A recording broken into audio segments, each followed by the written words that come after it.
জেঠুমণি, তুমিও কি আমাকে কিছু বোঝাবে সাজবাতি?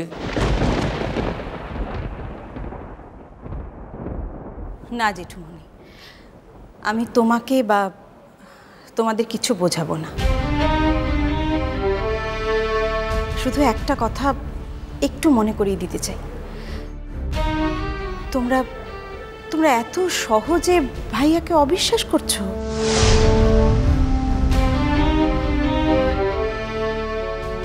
তোমাদের নিজেদের প্রতি এতটুকু বিশ্বাস নেই যে তোমরা ভাইয়াকে এমনভাবে বড় করেছো, এমন শিক্ষা দিয়েছো যে ও কোনো অন্যায় কাজ করতে পারে না?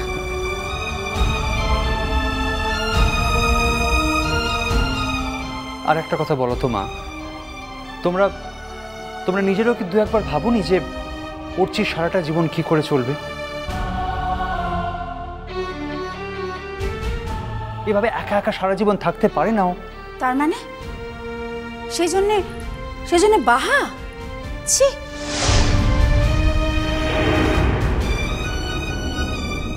সেই জন্য বাহা নয় মেজমণি, বাহা আগে থেকেই ছিল। বাবু, ভাইকে সাপোর্ট করতে গিয়ে দেখছি তোর বোধ বুদ্ধি জ্ঞান গম্য সব লোপ পাচ্ছে। যতবার তুই বলছিস যে বাহা আগে থেকে ছিল, ততবার যে আমাদের কি মর্মান্তিক লাগছে তুই সেটা একটু বুঝতে পারছিস না?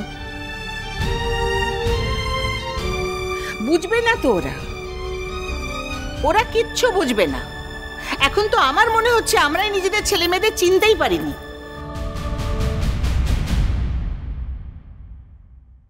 হ্যাঁ, সাজবাতি আমাকে বোঝাতে এসছে যে আমরা কেন এখনো অর্চির উপরে বিশ্বাস রাখতে পারছি না। সেই মানুষ খুন করে এসে বলছি আমি কোনো অন্যায় করিনি। তোমরা তো আমাকে পুরো কথাটা বলার সুযোগই দিচ্ছ না।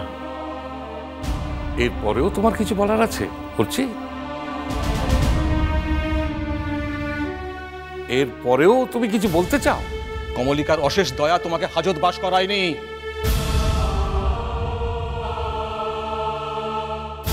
আচ্ছা, সব কথা আমরা অর্চিকেই বা বলছি কেন? হ্যাঁ, এই যে মেয়ে, এই যে আমাদের সহজ সরল মেয়ে দাঁড়িয়ে আছে এক কোণে।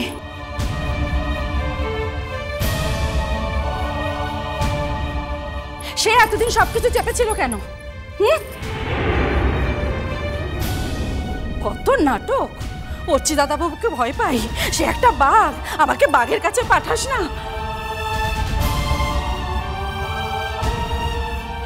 হ্যাঁ, মনে নেই ওই দিন কিরম বানিয়ে বানিয়ে বাঘকে বিয়ে করার গল্পটা বললো সেদিন?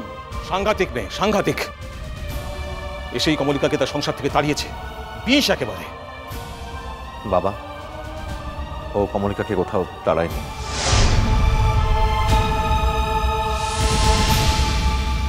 চুপ! তোমার কোনো কথা শুনতে চাই না আমি। তুমি একটা কথাও বলবে না। অর্চি, কিছু মনে করিস না, এই সময় কথা ধরতে নেই। হ্যাঁ, কিছু মনে করিস না তুই। কিন্তু দাদা ভাই, আমাকে তো কেউ সত্যি কথাটা বলার সুযোগই দিচ্ছে না। ভাইয়া, আমরা বলবো। দেখো, এটা তো বুঝতেই পারছো, ঘটনাটায় সবাই খুব শকড। সেই শকটা কাটিয়ে ওঠার একটু তো সময় দিতে হবে। এখন তো যা দেখতে পাচ্ছি এ বাড়ির অনেকেই জানতো ব্যাপারটা। আমরাই যে অন্ধকারে পড়েছিলাম। আমার সবচেয়ে আশ্চর্য লাগছে যে মেয়েটা সবকিছু জানতো, ও জেনেও কাউকে কিচ্ছু বলেনি। ভেবে দেখো তো। অথচ বিনিময়ে আমাদের কাছ থেকে কতই না খারাপ ব্যবহার পেয়েছে।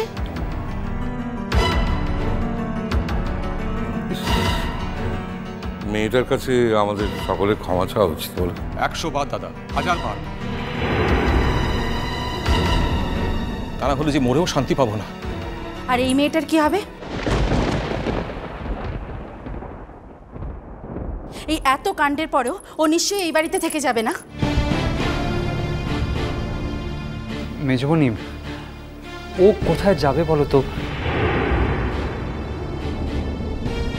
ওর লেখাপড়াটা তো কলকাতাতেই, তার না হলে হয়তো। ছি ছি ছি ছি বাবু, লজ্জা করছে না তোর? হ্যাঁ, এত কাণ্ডের পরও তুই ওর হয়ে উমেদারি করছিস? ছি!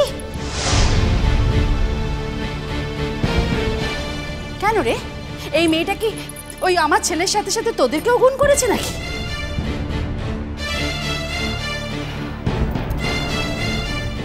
দিদি ভাই,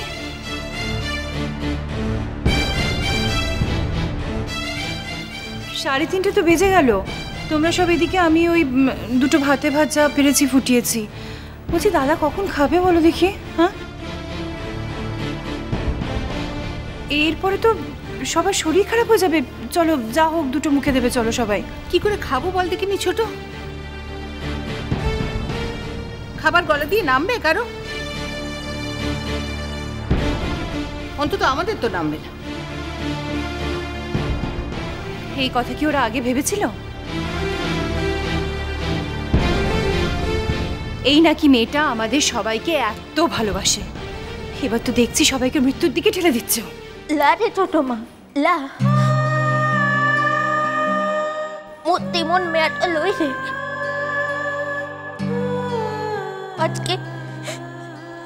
আজকে মো ভাগ্যে লিখে মোর জীবনটাতে এমন অবস্থাটা এসেছে রে। লা হইলে মো ইপন কামটাতে কোনোদিন জড়াইতাম না, তো বিশ্বাস রাখিনে মুখ পুরো বামন হয়ে চাঁদ ধরার শখ তোর না?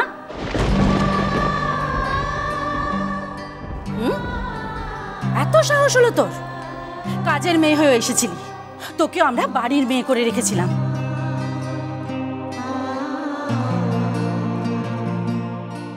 তা বলে বাড়ির বউ হয়ে বসবি? হ্যাঁ, এত লম্বা হাত তোর বাহা?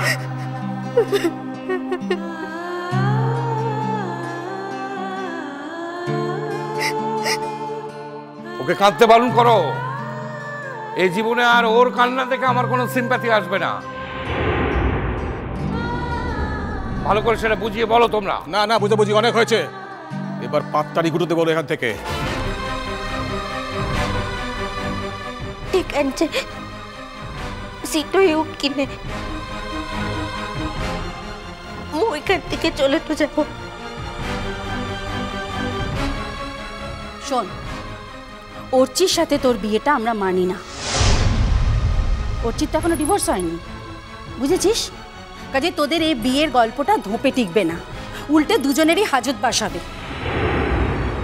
তোর কি হলো না হলো তা নিয়ে আমাদের কোনো মাথা ব্যথা নেই, কিন্তু অর্চির যদি কিছু হয় তার সঙ্গে তো আমাদের পরিবারের সুনাম জড়িয়ে আছে, তাই না? আর তাছাড়া এত বড় অধর্মের কাজ আমরা আমাদের ছেলেকে কিছুতেই করতে দেব না।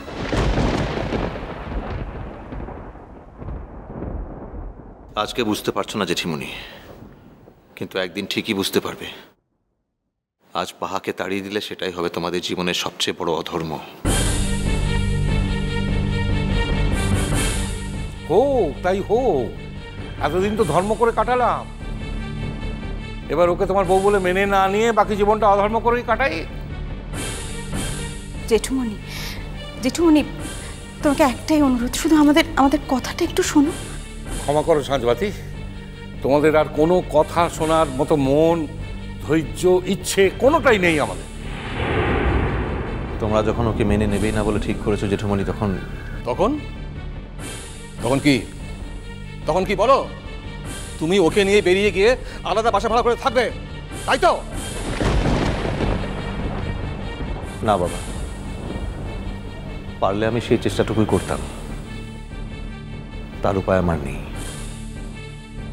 কিন্তু তা বলে আমি পাহাকে নিজের ভবিষ্যৎ শেষ করে এখান থেকে ফিরে যেতে দিতে পারি না। আর থাকার ব্যবস্থা আমাকেই করতে হবে। তোমরা দায়িত্ব ছেড়ে ফেললে আমি তো পারি না। মো পলাশ বনিতে ফিরে তো যাবো করছি বাবু। বা এখানে বড়রা কথা বলছে, তোমার কথা না বললেও চলবে। হ্যাঁ রে বাহা, এত বড় ক্ষতিটা তুই আমাদের করতে পারলি? হ্যাঁ বল না, বল কি করে পারলি? তোর কি ধর্ম অধর্ম বলে কিচ্ছু নেই? হ্যাঁ, কি দিয়ে তৈরি তুই? কি দিয়ে তৈরি বল? আমাদের এখন অনেক কিছু সইতে হবে মেজো, এই তো সবই শুরু। ভাইয়ার ব্যাপারটাকে যখন আমরা মেনে নিয়েছি, যখন আমরা সাপোর্ট করেছি তখন তখন তোমরা অসন্তুষ্ট হবে জেনেও ভাইয়ার একার কাঁধে বাহার দায়িত্ব ছেড়ে দিতে পারবো না আমরা জেঠুমনি। মিষ্টি কুটু মিষ্টি কুটু মিষ্টি কুটু।